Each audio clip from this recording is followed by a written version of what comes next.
네, 우리 기도드리겠습니다. 세상에 흩어져 살던 우리가 주님 앞에 모였습니다.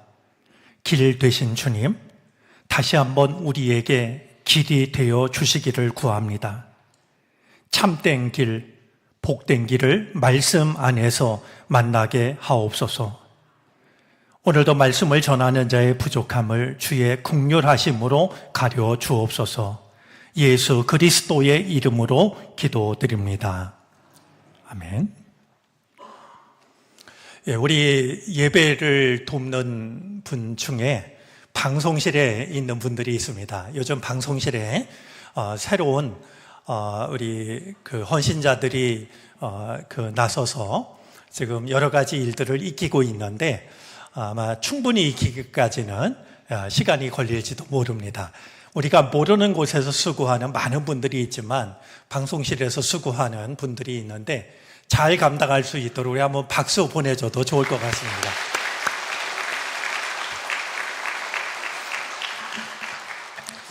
주님을 예배하기 위해 모인 우리 가운데 주님의 은총과 평화가 임하시게 되기를 바랍니다. 여기저기서 낯선 소식이 들립니다. 아니, 우리 동네엔 철쭉이 피었어. 또 우리 동네엔 벚꽃이 피었어. 이게 단순히 조금 이상한 일인지 아니면 조금 불편한 일인지 아니면 우리에게 전해지고 있는 엄중한 경고인지 모르겠습니다. 세상은 참 어수선하고 또 일기마저도 고르지 못한데 그럴수록 한결같은 주의 사랑이 우리를 품어주시기를 바랍니다. 참 신기하게 여겨지는 물건 중에 내비게이션이 있습니다. 어떻게 그 모든 길을 알고 우리가 어디로 가든지 저는 내비게이션의 큰 장점이 짜증을 내지 않는 거라고 여겨지는데요. 운전자가 어디로 가든 또 꾹 참고 새로운 길을 안내를 해줍니다. 내비게이션이 없던 시절엔 우리가 어떻게 운전을 했지? 라고 생각할 만큼 이 내비게이션은 운전자에게 필수품이 되었습니다. 언젠가 차를 운전하다가 내비게이션이 이렇게 안내해주는 말을 들은 적이 있습니다. 이 길로 계속 진행하시면 먼 길을 돌아오게 됩니다. 캄캄한 밤길이었거든요. 저는 이 말을 듣는 순간 아차 싶었습니다.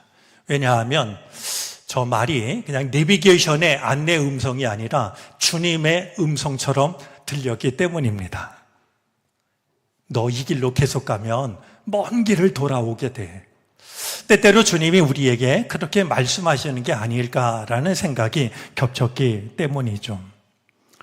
제일 빠른 길이 어떤 길인지, 또 그 길을 가면 몇 시쯤 도착을 하는지 여러 가지 정보를 알려줍니다. 하지만 때때로 엉뚱한 곳으로 안내를 할 때도 있습니다. 아마 낭패를 당한 경험이 한두 번씩 있지 않을까 여겨지는데요. 정말 엉뚱한 곳으로 안내를 해서 고생을 하고 나면 우리는 거의 비슷한 투정을 합니다. 내가 기계를 너무 믿었지. 기계를 너무 믿는다라고 하는 것이 어떤 것인지를 그런 순간에 우리는 경험을 하는 것이죠. 살아가다 보면 길을 잃어버릴 때가 있습니다. 인파 속에서 엄마 손을 놓친 아기처럼 낯선 곳에 혼자 있을 때가 있습니다. 제가 단강에서 목회를 시작할 때였는데요. 어느 날 원주 시내에 나갔다가 하루에 버스가 몇 대 없으니까요. 이것저것 사가지고 이제 버스를 기다리다가 버스를 탔는데 그날따라 유난히 손님들이 많았습니다. 그래서 이제 이 버스 가운데 있는 문으로도 타고 앞에 버스 기사가 있는 곳으로 타고 저와 집사람이 이렇게 물건을 하나씩 서너 개씩 들고 버스를 탔는데요. 그리고 막 버스가 출발하려고 하는데 이게 웬일이겠습니까? 버스 밖에 보니까 지금 저 뒤에 있는 제 첫 딸 아이가 말이죠. 어린 아이였을 때인데 밖에 혼자 있는 거예요. 저는 아내가 당연히 데리고 탄 줄 알았고 아내는 제가 데리고 탄 줄 알고 그냥 서로 타고서 버스가 떠나고 있으니 이거 큰일 난 거 아니겠습니까? 어떻게 됐을까요? 저는 제 아내가 그렇게 용감한 모습을 처음 본 것 같습니다. 갑자기 말이죠. 큰 소리로 스탑! 소리를 쳤고요. 버스 기사가 깜짝 놀래가지고 버스를 세웠습니다. 후다닥 내려서 딸을 데리고 버스에 탔죠. 아무리 나를 사랑하는 사람이 있어도 때때로 이렇게도 길을 잃을 수 있겠구나라는 그런 생각을 해보게 되었습니다. 제가 몇 년 전에 열 하루 DMZ를 혼자서 걸은 적이 있는데요. 제가 가장 걱정했던 게 한 가지가 있습니다. 잠자리, 밥 먹는 거 이런 걱정은 조금도 하지 않았습니다. 제가 걱정했던 것은 길을 잃을까 봐 걱정했습니다. 지도를 가지고 간 게 아니라 지명을 적어 가지고 갔기 때문에요. 깜빡 길을 놓치면 내가 북쪽으로 올라가는 거 아닐까? 그러다가 어디 지뢰 밭으로 들어가는 거 아닐까? 그건 정말 걱정이 되더라고요. 우리가 생각을 해보면 길을 잃어버리는 것은 이 땅 위에서만 일어나는 일이 아닙니다. 우리의 삶 속에서도 길을 잃어버리는 일들이 우리를 찾아옵니다. 제가 우연히 보게 된 짤막한 글이 있는데요. 아마 엊그제 수능일 때 있었던 일인 것 같아요. 아빠가 아들한테 문자를 보냈습니다. 이렇게 말이죠. 아들, 오늘 추우니까 옷 든든하게 입으렴. 그동안 공부하느라 힘들었지. 승자가 된다면 자만하지 말고 패자가 된다 해도 절망하지 마라. 오늘이 끝이 아니라 시작에 불과하다는 거 잊지 말고 시험 잘 보렴. 저녁에 집에서 보자꾸나. 아빠가 언제나 사랑해. 정말 귀한 아빠의 응원이 담긴 문자 아니겠습니까?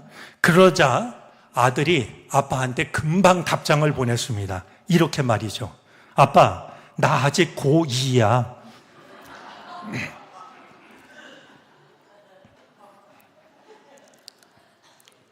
가족 사이에도 얼마든지 서로 마음의 길을 잃어버릴 수 있구나라는 생각을 해보게 됩니다.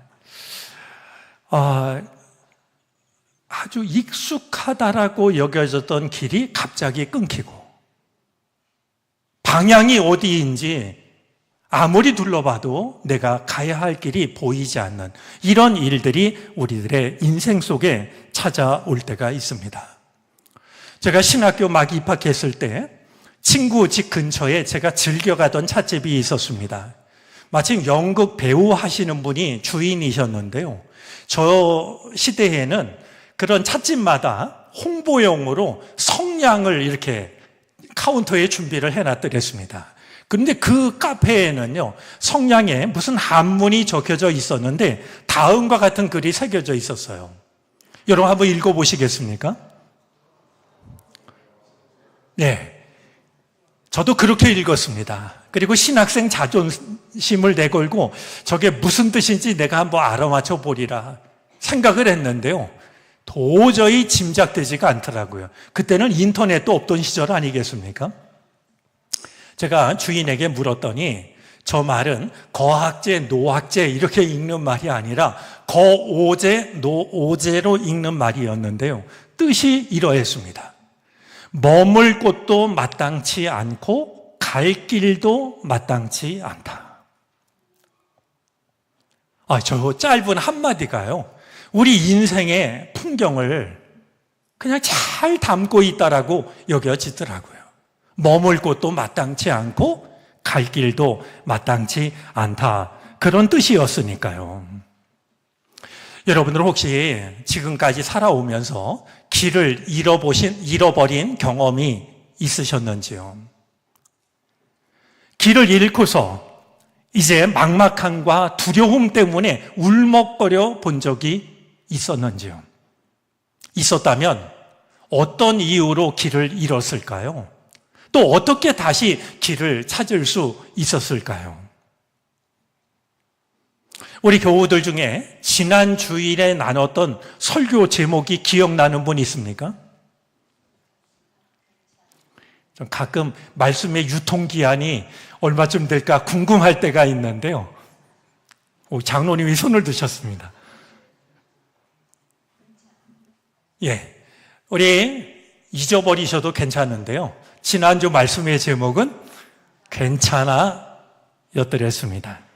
우리 추수감사주일을 딱 한 주일 보내고 지나가는 게 너무 아쉬워서, 그리고 한 해의 마감은 감사로 마감을 해야 되는 거 아닐까라는 생각이 들어서 우리 대림절을 앞두고 좀 따뜻하게 위로하고 싶은 말씀을 나누고 있는데요. 오늘 나눌 말씀의 제목은 길을 잃었을 때입니다. 자, 길을 잃어버리는 이 일은 성경 안에서도 찾아볼 수가 있습니다. 성경에 나오는 많은 사람들이 길을 찾은 이야기가 성경 속에 담겨져 있지만, 사실 그들은 길을 찾기 전에 대부분 길을 잃었던 사람들입니다. 정탐꾼의 이야기를 듣고 하나님의 약속을 신뢰하지 못한 채 가데스 바네아, 가나안 초이까지 갔다가 걸음을 돌이킨 이스라엘 백성들은 40년간 광야길을 헤매게 됩니다. 한 번의 불순종이 얼마나 먼 길을 돌아가게 하는가라고 하는 것을 그들을 통해서 보게 됩니다. 로뎀나무 아래 쓰러진 엘리야도 그러합니다. 믿음의 거장도 그렇게도 약한 면이 있다라고 하는 것, 아무리 믿음이 훌륭한 사람도 쓰러질 때가 있다라고 하는 것을 엘리야를 통해서 봅니다. 광야에서 돌 베개를 하고 잠을 자고 있는 야곱도 마찬가지입니다. 야곱은 자기가 원하는 많은 것들을 얻었습니다. 그러나 가장 중요한 걸 잃어버렸습니다. 내가 갖고 싶은 것, 많은 것을 가졌지만 가장 중요한 것을 잃어버린 채 도망자, 신세가 되고 말았죠. 광야에서 돌베개를 베고 잠에 든 야곱의 모습도 길을 잃어버린 사람의 모습과 다르지 않다 생각이 듭니다. 사도행전을 통해서 보게 되는 사울도 마찬가지입니다. 그는 다메섹으로 믿는 자들을 붙잡기 위해서 내려가고 있었습니다. 그는 자기가 하는 일이 옳다라고 하는 확신에 빠져 있었지만 오히려 잘못된 길을 가고 있었죠. 내가 옳다라는 자기 확신에 빠질 때 우리는 얼마든지 잘못된 길로 갈 수 있다라고 하는 것을 사울을 통해서 보게 됩니다. 자, 이렇듯 우리 성경 속에서 만나게 되는 길을 잃어버린 사람들 중에는 예수님의 제자들도 있습니다. 참 아이러니합니다. 길 되신 주님을 따르면서도 길을 잃어버린 제자들이 있었으니 말이죠. 예수님은 십자가에 대해서 말씀을 하시는데 그 예수님 앞에서 우리 중에 누가 크냐, 이걸 가지고 다투기도 했던 제자들입니다. 예수님은 가장 수치스럽고 가장 고통스러운 십자가를 생각하시는데 그 예수님에게 주님의 영광의 자리에 앉으시는 날 우리를 오른편에 왼편에 앉게 해달라고 자리를 부탁하는 제자들도 있었습니다. 어느 날 베드로를 따라서 제자들이 예수님께 신앙 고백을 한 적이 있습니다. 마가복음 14장 31절인데요. 내가 선생님과 함께 죽는 한이 있을지라도 절대로 선생님을 모른다고 하지 않겠습니다.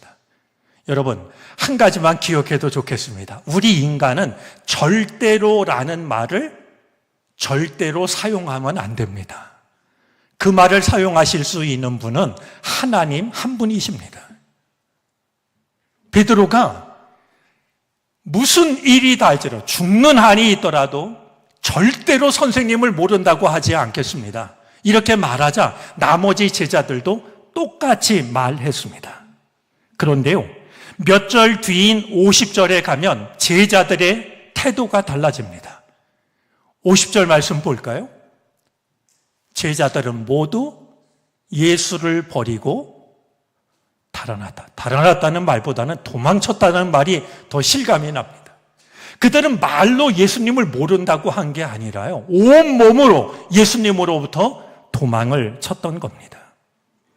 두 절을 건너면은요, 그 중에 한 제자의 모습이 기록되어 있는데, 어떤 제자가 혼 이불을 두르고 예수님을 따라가다가 붙잡혔습니다. 그러자 이 제자는요, 혼 이불을 버리고 맨몸으로 달아났다. 공동 번역 성경은 알몸으로 달아났다라고 번역을 했습니다. 여러분, 예수님의 제자인데 알몸으로 도망을 치고 있는 제자를 한번 떠올려 보십시오. 참 어색하기 그지없는 당황스러운 모습이 아닐 수가 없습니다. 저는 이렇듯 성경 곳곳에서 길을 잃어버린 제자들의 모습을 보게 되지만, 길을 잃은 제자들의 대표적인 두 장면이 있다라고 여겨집니다. 하나는 누가복음 24장에 나오는 엠마오로 가는 두 제자입니다. 예수님이 돌아가셨을 때 이 두 제자는 실망과 공포에 붙잡혀서 예루살렘을 떠나 엠마오로 가고 있었습니다. 이 대목에서 우리가 한 가지 떠올려야 할 것이 있습니다. 예수님은 제자들에게 예루살렘을 떠나지 말라라고 당부하셨습니다. 우리 사도행전 1장 4절 말씀인데요, 예수께서 사도들과 함께 잡수실 때에 그들에게 이렇게 분부하셨습니다. 너희는 예루살렘을 떠나지 말고 내게서 들은 아버지의 약속을 기다려라. 그런데 이 두 제자는 주님께서 떠나지 말라라고 분부한 예루살렘을 떠나서 엠마오로 가고 있었던 겁니다. 누가복음은 엠마오로 가던 두 제자 중에서 한 제자의 이름만을 밝힙니다. 이것이 함축적인 의미를 담고 있다라고 여겨집니다. 두 제자 중에 한 제자의 이름이 글로바였는데요, 글로바라는 이름을 알았던 누가가 다른 제자의 이름을 몰랐을까요? 그럼에도 불구하고 제자 한 사람의 이름만 적힌 데에는 이유가 있다라고 여겨집니다. 여러분, 이름이라고 하는 것은요, 누군가의 본질, 누군가의 정체성을 나타냅니다. 그렇다고 하면 한 제자의 이름이 기록되지 않았다라고 하는 것은 예수님이 돌아가신 이후 제자들이 제자로서의 정체성을 잃어버리고 있다라고 하는, 제자로서의 정체성이 이제 반쯤 남아있다라고 하는 말이죠. 어디론가 사라지고 있다라고 하는 것을 드러내는 것은 아닐까라는 생각을 갖게 되는 겁니다. 예수님이 돌아가시자 무슨 일이 있어도 주님을 부인하지 않겠다고 맹세했던 제자들이 정체성을 잃어버리고 뿔뿔이 흩어지고 있는 모습을 보게 되는 겁니다. 요한복음 21장에 나오는 디베랴 바닷가의 7 제자들도 마찬가지였습니다. 그들은 예수님께서 떠나지 말라라고 한 예루살렘을 떠나서 본래 자신들이 일하던 바닷가로 가서 그물을 던지고 있었습니다. 밤새 그물을 던졌지만 한 마리도 잡지 못한 빈 그물이 바로 그들이 길을 잃어버린 상태였다라고 하는 것을 드러내주고 있습니다. 길을 잃어버린 제자들의 중요한 특징이 있습니다. 점점 주님으로부터 멀어지는 겁니다. 그들은 예수님과 함께 했던 기억을 가지고 있습니다. 이야기를 할 때도 예수님에 대해서 이야기합니다. 그러나 주님으로부터 점점 멀어져 갑니다. 오늘 이 말씀을 대하면서 한번 나 자신을 돌아보는 것도 유익한 일이라고 여겨집니다. 여러분, 세월이 지나갈수록 나는 주님께로 점점 가까이 다가가고 있는 걸까요? 아니면 점점 멀어지고 있는 걸까요?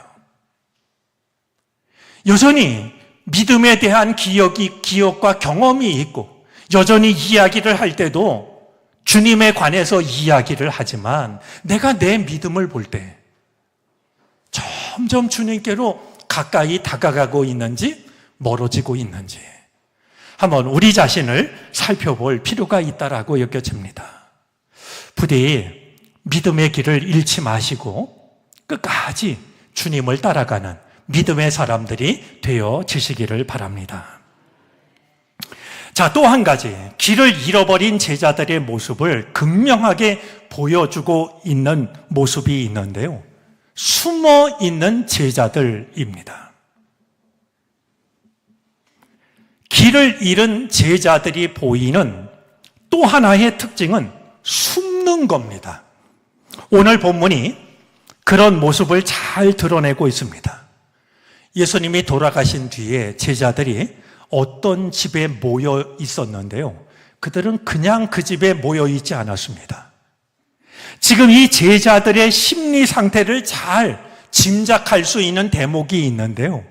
그들은 어떤 집에 모여 있으면서 문이란 문은 모두 닫아 걸고 있었습니다.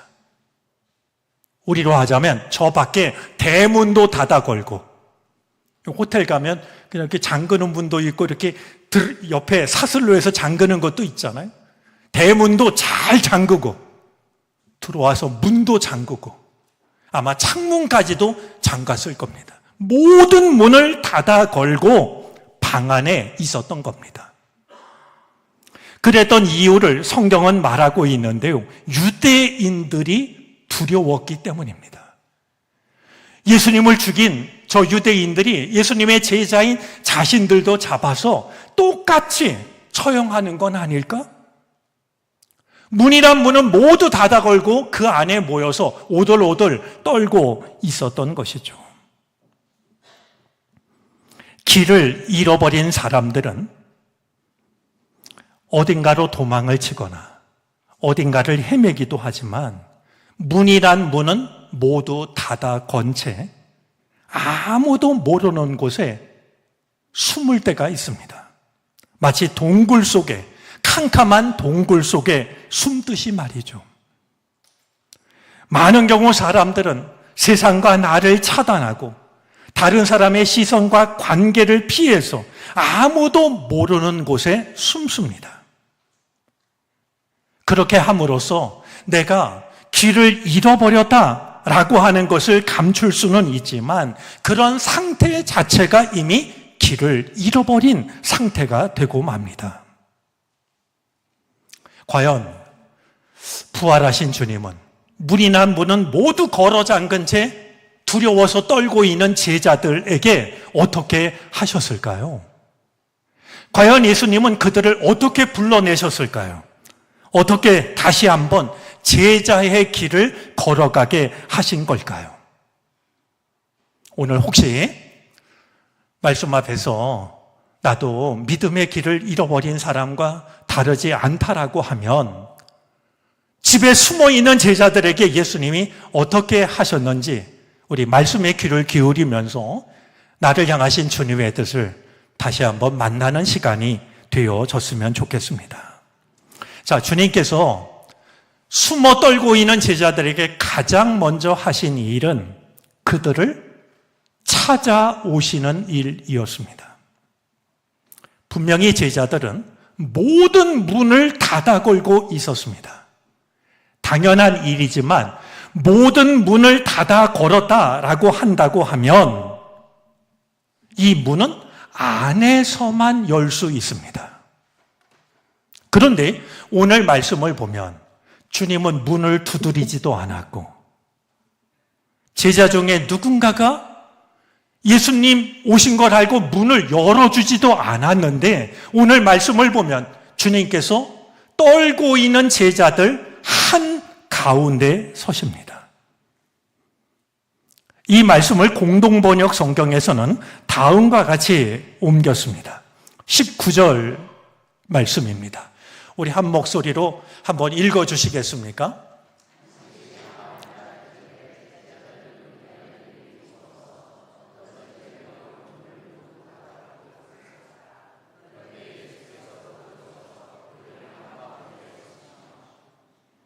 무서워서 모든 문을 닫아 걸고 있었는데 주님이 찾아오셔서 그들 한 가운데 서셨다라고 말합니다. 여러분, 우리가 기억해야 될 게 있습니다.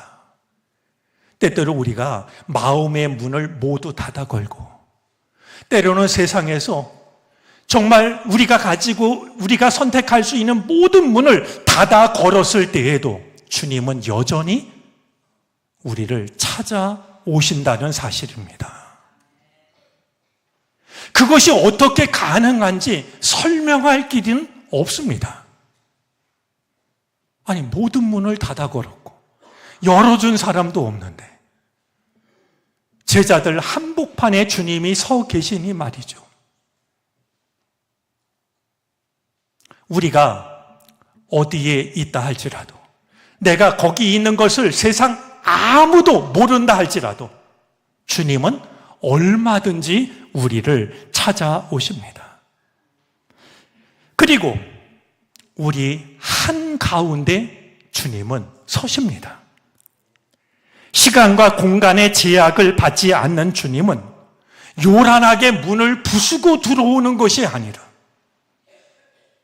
내가 알지 못하는 시간에 내가 알지 못하는 방법으로 나와 함께 하시는, 그래서 떨고 있는 제자들과 함께 하시는 그 주님이 우리와도 함께 하시는 것이죠. 이 귀한 사실을 잊어버리지 않게 되기를 바랍니다. 모든 문을 닫아 걸었을 때에도, 모든 문이 닫혔을 때에도, 내가 여기 있는 줄 아무도 모르는 상태에서도 주님은 나를 찾아오신다는 사실을 말이죠. 그렇게 제자들을 찾아오신 주님께서는 제자들에게 인사를 하십니다. 19절 말씀인데요. 너희에게 평화가 있기를, 샬롬 인사를 합니다. 여러분, 이 짤막한 인사말이 우리에게 주는 귀한 의미가 있습니다. 우리를 찾아오신 주님께서는 우리한테 내가 너희들에게 뭘 줄까? 뭐가 필요하니? 이렇게 묻지 않으셔도 우리에게 무엇이 가장 필요한지를 알고 계시다는 사실입니다. 여러분, 두려워서 문을 닫아 걸고 떨고 있는 제자들에게 가장 부족했던 것이 무엇이었을까요? 평화입니다. 두려움은 평화를 잃어버릴 때 찾아옵니다. 우리가 평화를 회복할 때 두려움은 자취도 없이 사라지고 맙니다. 모든 문이 닫아 열 수 없는 상태에서도 우리를 찾아오신 주님은 우리에게 무엇이 가장 부족한지, 무엇이 가장 필요한지를 아시고 제자들에게 필요한 평화를 선물로 주셨듯이 우리에게 가장 필요로 한 은혜를 허락해 주실 것입니다. 그 주님을 충분히 신뢰할 수 있기를 바랍니다. 마지막으로 주님께서는 그들을 다시 파송하셨습니다. 21절 말씀입니다. 한번 다시 읽어주시겠습니까?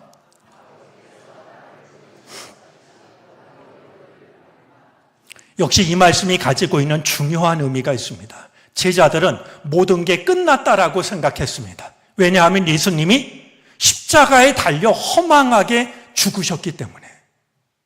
그래서 숨어 있었고 두려워 떨었습니다. 근데 주님은 그들을 찾아오셔서 아버지께서 나를 보내신 것 같이 나도 너희를 보낸다. 그들을 다시 한번 파송하고 계십니다. 여러분, 우리가 쓰는 건전지 배터리 중에는요, 충전용 배터리가 있습니다. 그냥 일반 배터리보다 좀 비싸죠. 여러분, 비싼 값을 주고 충전용 배터리를 산 사람이 쓰다가 배터리가 다 떨어졌다고 버린다라고 하면 그 사람은 어리석은 사람일 겁니다. 아니, 다시 충전하면 얼마든지 쓸 수 있는데 말이죠. 사람이 만든 배터리도 그러하다면 하나님은 얼마나 더욱 그러하시겠습니까? 제자들이 숨어 있다고, 두려워 떤다고 주님은 그들을 버리시는 것이 아니라요, 그들에게 필요한 평화를 주시고 그들을 다시 세상으로 파송하십니다. 제자들에게 주님은 얼마든지 다시 한번 길을 가렴, 내가 세상 끝날까지 너희들과 함께 있을게. 그들을 다시 보내시고 있는 것을 보게 됩니다. 여러분, 마태복음을 보면은요, 마지막 장이 28장이고요, 마지막 절이 20절인데요, 바로 예수님께서 제자들을 다시 한번 세상으로 보내시면서 그들에게 하시는 말씀이 마태복음 28장 20절 마지막 말씀이 됩니다. 우리 한번 그 말씀을 확인해 보겠습니다. 역시 한번 읽어 주시겠습니까?